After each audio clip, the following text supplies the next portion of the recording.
Kochani, bardzo serdecznie Was proszę i sam też to zrobię. Subskrybujcie kanał Radio Rebeliant, ponieważ bardzo potrzebujemy i bardzo warto, bo tutaj się dzieje tyle rzeczy, że nie będziecie mieli czasu nawet wykorzystać subskrypcji, ponieważ jest tyle rzeczy i tyle informacji, tyle gości i fantastyczna atmosfera. Niech wejdzie, bo to też jest na żywo. W związku z tym zapraszam, subskrybujemy kanał Radio Rebeliant i korzystamy z wiedzy. Igor Tuleja, zachęcam do oglądania, subskrybowania i wspierania Radia Rebeliant. Niezależne media to podstawa. Dobry wieczór rebeliantki, dobry wieczór rebelianci. Redaktor Rafał Rzepka, Radio Rebeliant. Witam serdecznie na kolejnym spotkaniu już u progu, a właściwie samego finału kampanii prezydenckiej. Szanowni Państwo, moim Państwa gościem jest nie kto inny jak profesor Uniwersytetu Rzeszowskiego, politolożka, wykładowczyni, a także również specjalistka z zakresu, chyba mogę to powiedzieć, pani profesor, populizmu. Profesor Anna Siewierska, witam serdecznie. Dzień dobry, dobry wieczór Państwu. Jeszcze mnie nikt tak nie przedstawiał, naprawdę. Pani profesor, zawsze staramy się jak najbardziej być szczegółowi w opisach, a także w specjalizacji naszych gości i naszych gościń. Zanim jednak przejdziemy do rozmowy, muszę to powiedzieć, szanowni Państwo, 1 czerwca wybieramy głowę państwa. Wybór jest następujący, a właściwie wybory są dwa. Albo będzie głową państwa pan Karol Nawrocki, albo będzie tą głową państwa pan Rafał Trzaskowski. Niezależnie od państwa wyborów, proszę, w imieniu całej redakcji Radia Rebeliant, pójdźmy na te wybory. Jest to nasze prawo, nasz obywatelski głos, który może zmienić ten kraj. Skorzystajmy z niego, bo zawsze warto. Przechodząc jednak już do naszej właściwej rozmowy. Pani profesor, wczorajsza debata pomiędzy dwoma kandydatami, różnie ludzie ją już nazywają, pomiędzy dwoma politykami, pomiędzy dwoma kandydatami na głowę państwa, ale też są głosy mówiące o tym, że pomiędzy właśnie dwoma spojrzeniami na rzeczywistość, często przeciwstawnymi. Moje pytanie do pani jest takie, czy to, co obserwowaliśmy wczoraj, może realnie wpłynąć na wynik wyborczy końcowych wyborów, szczególnie w dwóch aspektach. Czy będą po tej debacie, czy ta debata miała taką siłę, żeby wywrzeć wpływ na przepływy elektoratu pomiędzy wyborcami, wyborczyniami tych kandydatów, którzy teraz nie partycypują w tym wyborze, oraz czy przedłoży się w sposób fundamentalny na frekwencję? Panie redaktorze, jeśli chodzi o przepływy elektoratów, to myślę, że ta debata miała niewielkie znaczenie, choć rzeczywiście Rafał Trzaskowski w końcu przestał udawać kandydata centrowego i wrócił do swojej prawdziwej natury polityka liberalno-lewicowego, więc to może rzeczywiście przekonać część elektoratu lewicy. Natomiast większe znaczenie będzie miała ta debata dla mobilizacji elektoratu, ponieważ tam się wydarzyło bardzo wiele rzeczy, które były w moim odczuciu przerażające wręcz. Ja muszę powiedzieć, że ja generalnie jako politolożka staram się do polityki podchodzić w sposób chłodny, analityczny. Nieraz mi się dostaje za to, że potrafię też skrytykować kandydatów prodemokratycznych czy polityków prodemokratycznych, ponieważ ludzie często nie rozumieją, jaka jest funkcja politologa. Ja swoje osobiste poglądy polityczne jednak muszę odłożyć na bok i staram się punktować błędy obu kandydatów. Natomiast wczoraj zobaczyłam człowieka, który nie tylko ma przeszłość szemraną, człowieka, który blisko współpracował, czy był wręcz częścią tego półświadka przestępczego trójmiejskiego, ale przede wszystkim zobaczyłam człowieka, który zrzucił maskę. To znaczy wcześniej Karol Nawrocki tak lawirował, żeby właściwie trochę się odcinać od tego, ale kiedy zobaczył, że czym więcej o nim wiemy, tym bardziej mu rośnie poparcie, to chyba stwierdził, że już nie ma sensu udawać. I wczorajsze jego słowa o udziale w chociażby kibolskiej ustawce, ustawce, która jest przestępstwem w polskim prawie, jest zagrożona więzieniem do 3 lat. Ustawka kibolska, która to jest częścią nie kultury kibicowskiej, tylko kultury kibolskiej, bardzo agresywnej. W takich ustawkach wielu młodych ludzi zginęło, zwłaszcza pamiętam w latach 90. To był naprawdę potężny problem społeczny. I tenże Karol Nawrocki, kandydat na prezydenta 37-milionowego kraju, nie tylko, że przyznaje, że brał w nich udział, on jest z tego dumny i on gloryfikuje przemoc, w której brał udział. I w moim odczuciu to jest absolutnie przerażające. Ja teraz mówię nie tylko jako politolożka, która obawia się o to, że osoba taka jak Karol Nawrocki mogłaby zostać prezydentem naszego kraju, osoba, na którą jest na pewno mnóstwo kompromitujących materiałów, na pewno świadek przestępczy jest absolutnie zabezpieczony na taki wypadek i aż trudno mi sobie wyobrazić, że człowiek mający taką władzę i wpływy jak prezydent Rzeczpospolitej Polskiej ulegałby naciskom świata przestępczego. Ale jestem też przerażona i tutaj wyjdę ze swojej roli politolożki, jako matka, jako obywatelka, jako matka 3 dorastających synów, która wie, jaki jest problem z rosnącą przemocą, która wie, jak trudno jest teraz wychować w tych dzisiejszych czasach uczciwych, młodych, przyzwoitych ludzi, którzy spotykają się na każdym kroku z objawami przemocy.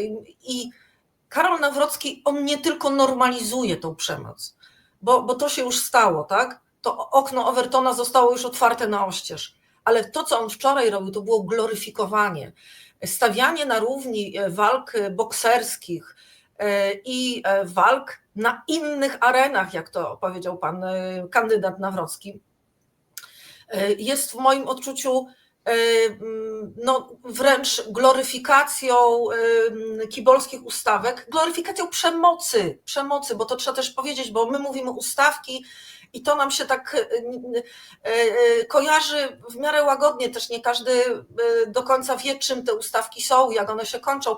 Mówimy o bardzo brutalnych czynach. Mówimy o tym, że każdego roku policja wydaje miliony złotych na to, żeby i ryzykuje życie swoich policjantów i policjantek po to, żeby zapobiegać takim właśnie wydarzeniom. Mówimy o tym, że często w drodze na te ustawki niszczone jest mienie publiczne, niszczone są pociągi i tak dalej, i tak dalej. I ten człowiek gloryfikuje te ustawki, tą przemoc, nazywając to rodzajem sportu. Także ja jestem na wielu poziomach przerażona tym, co ja wczoraj zobaczyłam. Dziękuję pani profesor, że poruszyliśmy temat okna Overtona, które jest mocno przesunięte właśnie w kontekście radykalizacji nie tylko języka debaty publicznej, ale przede wszystkim też czynów, a przynajmniej mówienie o czynach, które są zabronione. Tylko dla oczywiście przypomnienia naszym gościom, przecież nie tylko Karol Nawrocki, ale również pan Grzegorz Braun, który chyba jest najbardziej jaskrawym przykładem przesunięcia tego okna w stronę radykalnych ekscesów, kandydował na prezydenta, na urząd najważniejszej głowy państwa. I chciałbym właśnie przejść do sytuacji, która niejako jest potwierdzeniem tejże normalizacji, bo przygotowując się do naszej rozmowy, pani profesor, oczywiście zrobiłem pewnego rodzaju fact-checking, chciałem sprawdzić rzeczywiście ponad wszelką wątpliwość, czy pan Karol Nawrocki w jakiś realny sposób przyznał się do udziału w tych ustawkach, czy zaprzeczył może w tym kontekście, tak? Nie, proszę państwa, nie zaprzeczył, używając różnych eufemizmów. Pan Karol Nawrocki potwierdził udział w różnego rodzaju wydarzeniach o charakterze, nazwijmy to, przemocowym, bezpośrednio w kontekście odwołania do jego kariery kibolskiej. Ale to, co się wydarzyło w trakcie debaty, pani profesor, ja chyba wiem już, domyśla się pani, o czym będę teraz mówił, wydaje mi się, że jest chyba potwierdzeniem tejże najgorszej praktyki, a przynajmniej w kontekście gestów. Czy spotkała się pani profesor, w całej swojej karierze jako obserwatorki rzeczywistości politycznej z tym, żeby kandydat przyjmował bliżej nieokreśloną substancję w trakcie trwania debaty? Nie spotkałam się i muszę powiedzieć, że nawet sobie nie wyobrażałam takiej sytuacji. Znaczy dzisiaj już wiemy, że to jest snus, to znaczy wczoraj już też zostaliśmy o tym poinformowani, potwierdzone to zostało, że to był snus. Bardzo mnie dziwi to, że niektórzy dziennikarze próbują to tłumaczyć, uznając, że to jest coś normalnego. Ja, proszę Państwa, nie wierzę w to, że to był tylko element, że to był tylko efekt uzależnienia od nikotyny. Nie wierzę w to, ponieważ ta debata nie była aż tak długa, żeby nawet najbardziej uzależniona osoba nie mogła wytrzymać, zwłaszcza przy takich emocjach. Uważam, że to była absolutnie zaaranżowana scenka, co jeszcze gorzej świadczy o Karolu Nawrockim. Ja jestem wykładowczynią i mam kontakt z młodzieżą od dokładnie 25 lat. I nie przypominam sobie, żeby wcześniej był problem z takim uzależnieniem od snusu, który był właśnie bardzo mało popularny w Polsce. Jeszcze ktoś tam jeździł do Szwecji, to może przywoził jako pewną ciekawostkę. Natomiast w ostatnich latach to jest potężny problem i to jest potężny problem też już nie tylko wśród ludzi takich właśnie w wieku studenckim, ale też młodszych, bo w Polsce jest to właśnie nieograniczone w żaden sposób. Znaczy ten nikotynowy snus jest zakazany, natomiast są inne różne rodzaje, ale to działa w taki sposób, że to bardzo mocno pobudza na chwilę, więc jest to rodzaj, powiedziałabym, dopalacza. Mieliśmy problem z dopalaczami takimi chemicznymi, który został rozwiązany i teraz mamy problem ze snusem. I oto kandydat na prezydenta. Prawdopodobnie z kalkulacji mu wyszło, że no, jak chce przejąć młody elektorat Sławomira Mentzena, to trzeba pokazać, że się jest równym gościem.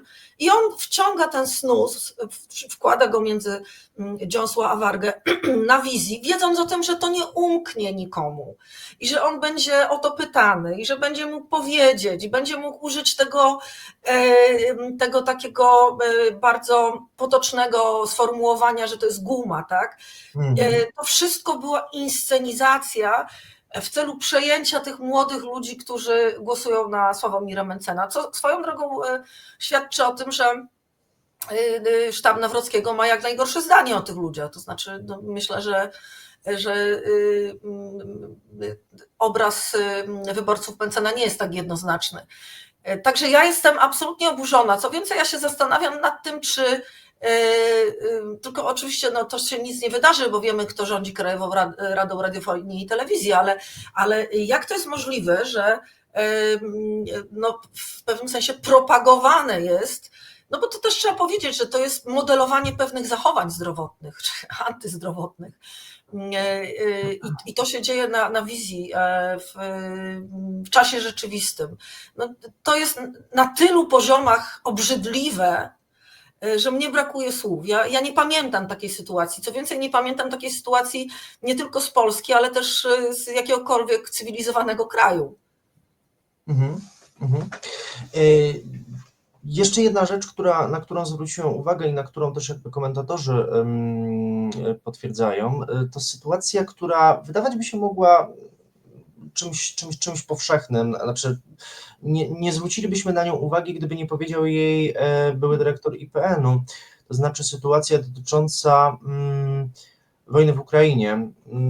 W trakcie rozmowy z panem Trzaskowskim pan Nawrocki powiedział, że w 2015 roku w Ukrainie nie było wojny. Oczywiście chodziło mu o pełnoskalową inwazję, natomiast nie wiem, czy się pani profesor ze mną zgodzi, ale Kiedy jest się dyrektorem IPN-u i kiedy mówimy o sytuacji, w której kraj się broni przed bezpośrednim agresorem, po ulicach jeżdżą czołgi, dochodzi do śmierci ludności cywilnej, prowadzone są oficjalne działania wojskowe, a część terenów, konkretnie 3 obwody ukraińskie, przechodzą w wrogie, czyli we władanie Federacji Rosyjskiej, we wrogie przejęcie. To mamy do czynienia z wojną, czy nie? Bo No ja rozumiem, przepraszam, ale mam wrażenie, pani profesor, że mój rozum w tej debacie i w ogóle w tej całej kampanii kilka razy jest poddawany przemodelowaniu pojęć. Nie wiem tylko, czy świadomie, czy nieświadomie, bo naprawdę wydawać by się mogło, że od osoby, która ale ja rozumiem, że to jest pytanie retoryczne oczywiście, bo tak, poniekąd retoryczne, ale ale chciałbym do tego nawiązać, pani profesor, bo Karol Nawrocki podpisał u Sławomira Mencena w trakcie tej rozmowy jeszcze jeden ważny dokument, tą deklarację, którą Mencen podsuwa zarówno jakby tutaj kandydatowi Nawrockiemu, jak i Trzaskowskiemu. Jeden z punktów tej deklaracji mówi o wecie prezydenckim w przypadku, gdyby Ukraina chciała ratyfikować akcesję do NATO. Pani profesor, znam takie jedno medium, które również mówi, że pod żadnym pozorem Ukraina nie może wejść do NATO i robi wszystko, żeby Ukraina nie weszła w NATO i do Unii Europejskiej. Nazywa się Russia Today. I moje pytanie jest takie, czy jest to przypadek, że Karol Nawrocki wchodzi w tą narrację antyukraińską, bo chce się spozycjonować względem określonych wyborców? Czy może jest to element jakiejś, no właśnie, szerszej gry politycznej? Panie redaktorze, akurat ten fragment, w którym tak nieopatrznie Karol Nawrocki powiedział, że wtedy jeszcze nie było wojny. Wydaje mi się, że on nie był zagrany, to akurat mu rzeczywiście się wyrwało, ale to jeszcze gorzej świadczy o nim. To znaczy jak popatrzymy na wypowiedzi Karola Nawrockiego od lat zresztą, na jego poglądy, ja nawet przeczytałam nawet więcej, ja nawet kupiłam tą nieszczęsną książkę o Nikosiu i ją przeczytałam. To widzimy, że temu człowiekowi imponuje brutalna siła, że temu człowiekowi imponuje również Rosja. On naprawdę pojechał do Rosji po aneksji Krymu przez Rosję. On naprawdę robił to, o czym Karol Nawrocki mówił, zresztą Tomasz Piątek i Radosław Gruca to szczegółowo opisali. Więc naprawdę on tam kilkakrotnie wyszedł jakby w tym kontekście z roli, że on pokazał to swoje prawdziwe ja. Ale ja bym powiedziała, że takich sytuacji, w których on wczoraj pokazał swoje prawdziwe ja, było więcej, bo też ja odniosłam wrażenie, że on nam się pokazał jako ktoś mało inteligentny. To znaczy on dopóki mówił takim wyuczonym tonem, to wszystko było okej. Natomiast to porównanie do Bucefała na przykład, tak? Miało być jak Buca, wyszło Bucefał. No Bucefał, przypomnę, to ukochany koń Aleksandra Wielkiego Macedońskiego, więc chyba nie o to chodziło w tym porównaniu. Ta kwestia matematyki też Karola Nawrockiego, prawda? Nie 300 000, tylko 3000, czyli pomylił się pan o cały 1000. No, nie jestem najlepszą osobą, żeby robić przytyki matematyczne, ale umówmy się, była to taka dość kompromitująca pomyłka. No rzeczywiście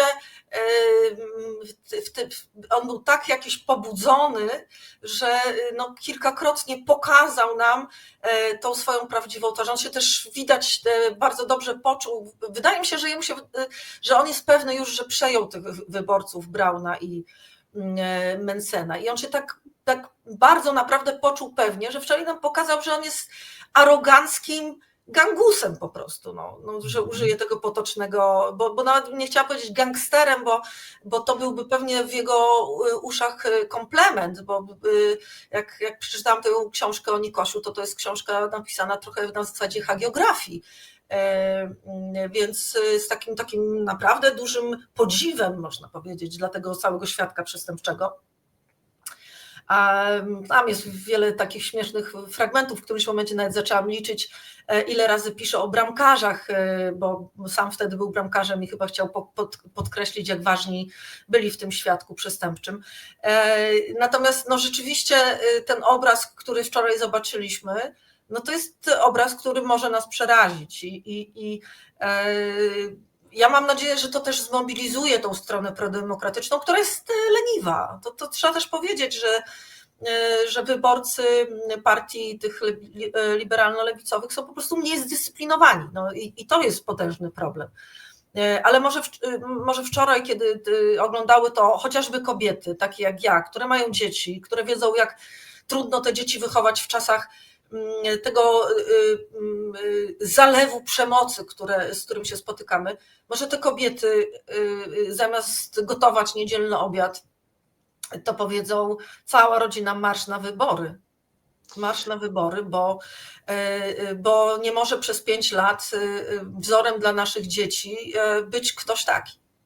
Właśnie, jeżeli mówimy tutaj o sytuacji mobilizacyjnej i również też przedłożeniu tego elektoratu, a właściwie wyborców, nie tylko właśnie ze sztabów, nazwijmy to, czy też jakby wyborczyń KO czy PiS-u, ale także jeśli spojrzymy właśnie na sytuację w pozostałych, nazwijmy to, środowiskach politycznych, czy te działania, które podejmuje Adrian Zandberg, Sławomir Mencen, te działania, które już podjął Szymon Hołownia i Magdalena Biejat. Przypomnijmy, Szymon Hołownia, Magdalena Biejat oficjalnie już poparli kandydata Rafała Trzaskowskiego w ramach oczywiście tutaj tworzonej koalicji 15 października, ale również oczywiście w ramach też koalicji tworzonej, czy też jakby w kontekście jakby tutaj politycznym.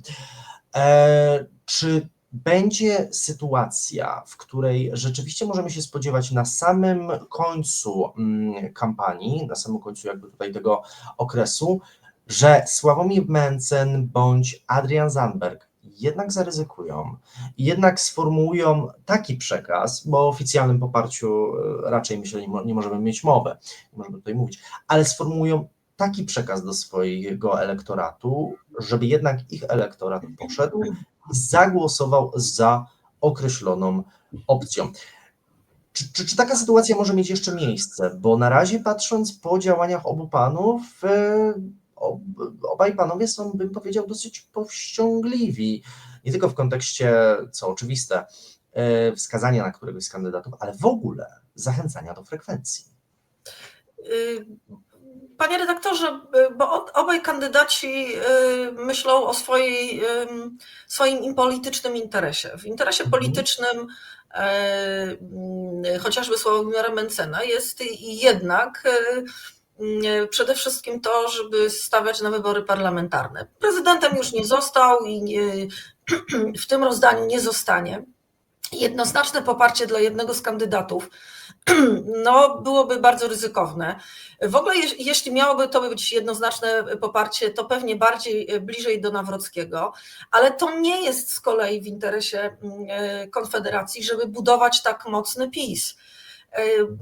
W tym momencie Konfederacja razem z Braunem ma 21%. To jest już bardzo duży potencjał polityczny i oni, popierając bardzo wyraźnie PiS, no tak naprawdę osłabiają siebie.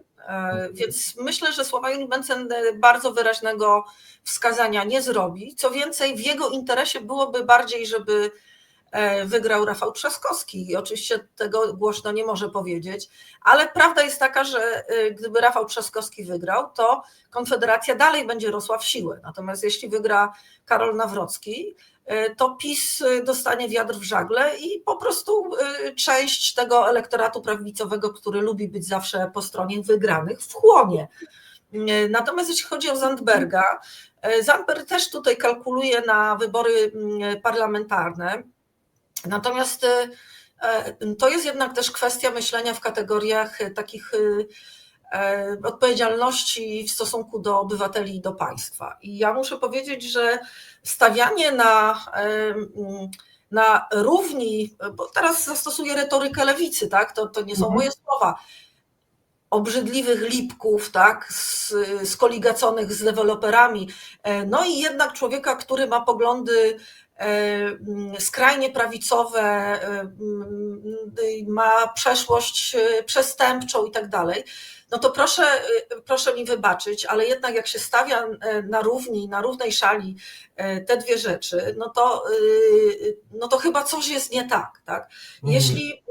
Jeśli Zandberg nawet na ostatniej prostej nie zmieni tej retoryki, to ja muszę powiedzieć, że oczywiście wyborcy Zandberga są akurat bardzo w niego wpatrzeni, więc pewnie po prostu nie pójdą zagłosować, ale nie idąc zagłosować, oni de facto oddają głos na Karola Nawrockiego. Nie wyobrażam sobie polityka lewicy, który wziąłby na swoje barki taką odpowiedzialność. Jeśli to Adrian Zandberg zrobi, to w moim odczuciu jego kariera polityczna nawet wcześniej niż później się skończy. To znaczy on nie rozumie chyba do końca, o co jest stawka, jeśli nadal będzie grał tą retoryką tych lipków, którzy mają być niemal równie obrzydliwi jak Karol Nawrocki, PiS, Konfederacja i całe to brunatne towarzystwo. Właśnie skupmy się na chwilę na sytuacji partii Razem i Adriana Zandberga, bo tak jak słusznie pani profesor powiedziała, sytuacja Konfederacji jest jasna. Oni teraz rywalizują na jak najlepszą pozycję w kontekście wyborów parlamentarnych. O tyle sytuacja partii Razem, nie wiem, czy się pani ze mną zgodzi i czy nasi goście nasi widzowie się ze mną zgodzą, ale wydaje mi się co najmniej dziwna, ponieważ czy naprawdę partii Razem, partii, która według wszelkich sondaży ma 5%, naprawdę się wydaje, że w przypadku upadku rządu, co będzie potencjalną konsekwencją wygranej pana Karola Nawrockiego w tych wyborach, pozycja partii Razem będzie na tyle silna i stabilna, żeby móc rzucić samodzielne wyzwanie Prawu i Sprawiedliwości? Albo czy partia Razem ma na tyle mocny potencjał, żeby na tej właśnie retoryce, tak jak tutaj pani profesor słusznie powiedziała, obrzydliwych lipków, będzie w stanie podebrać elektorat Koalicji Obywatelskiej? Czy to jest możliwe? Koalicji Obywatelskiej nie. Natomiast nieprzypadkowo badania pokazują, że są przepływy elektoratu między wyborcami Konfederacji i wyborcami Adriana Zandberga, więc to ja wiem, że to brzmi jak pewien paradoks, natomiast chodzi o pewien radykalny sposób myślenia o rzeczywistości, taki antysystemowy też w dużej mierze, więc pewnie ta kalkulacja jakoś tam jest prowadzona. Ja rozumiem, że też ktoś im podpowiada, ktoś analizuje to. Natomiast ja jednak chciałabym przypomnieć, że w czasach, w których rządzą brunatni, zawsze pierwszymi ofiarami są politycy lewicy i środowisko lewicy, więc ja bym może tak nie kalkulowała na chłodno i licząc na podbieranie sobie elektoratu, tylko ja bym jednak pomyślała w takich kategoriach, że